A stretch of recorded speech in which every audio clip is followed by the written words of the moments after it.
Happy New Year mga ka-planters! Karamihan sa atin o karamihan sa inyo mayroong mga bilog-bilog na prutas. Tapos minsan makikita nyo to, meron doon sa yung pinya, nandun sa may gitna. Bagaman yun mga tradisyon yun, meron talagang mga naniniwala pa sa ganon. So ito, isi-share ko lang na yung ganito, yung pinya mga ka-planters, pwede pa itong tumubo. Next year, pwedeng hindi ka na bumili ng pinya. Dahil ito, ang pinya ay magbubunga ito kapag tinanim mo mga 6 to 8 months hanggang 10 months.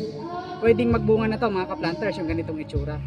So ito, kinain na to ni Bonbon, yung anak ko, kinain niya na to, yung pinabalatan niya. So gagawin natin, puputulin lang natin dito. Yan. Alisin natin to kasi mabubulok ito eh. So dito sa baba, medyo babalatan lang natin ng konti.